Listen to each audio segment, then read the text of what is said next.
harassing me and stuff, bro. I didn't do nothing. It's called resisting, idiot. William McNeil Jr., just 22 years old, was stopped by police for allegedly driving without his headlights on in poor weather. When he calmly asked the officer to cite the specific law he had broken, the officer didn't answer. Instead, he said, "Just step out of the car and I'll read it to you." But instead of hearing the law, William heard his window shatter. Without provocation or violence from William, the officer punched through his car window and struck him in the face. Blood could be seen dripping from the corner of his mouth as he was violently pulled from the vehicle and arrested, not for any actual crime, but for so-called resisting arrest without violence. That's the absurdity. How do you resist arrest non-violently and still get punched in the face? What's worse, the officers involved, including the one who attacked William, were not criminally charged. The officer who punched him was only temporarily stripped of his law enforcement authority pending an internal review. All of this over a questionable claim about headlights during daytime. William McNeil remained calm. He complied. He asked a reasonable question, and for that, he was treated like a threat.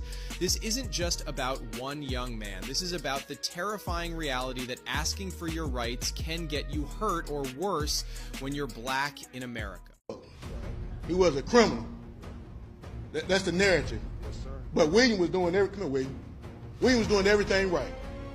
A college student on scholarship, doing what's required of him to be a better person. And all he did was exercise his fundamental rights, his God-given rights, to answer a simple question. Why are you stopping me?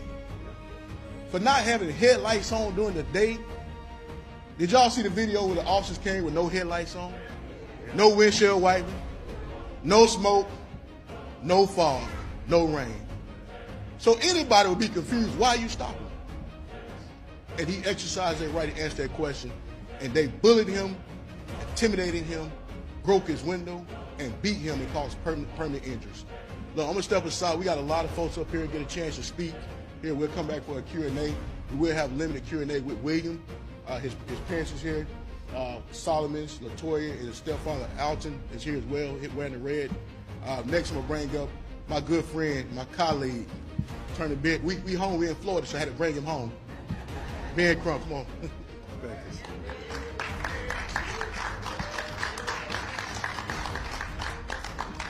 Thank you so very much, Attorney Harry Daniels. I'm honored to co-counsel with you and Attorney Keith and all these great lawyers, Attorney Jackson and Attorney Robinson, because this is a very, very important case. As Attorney Daniels said,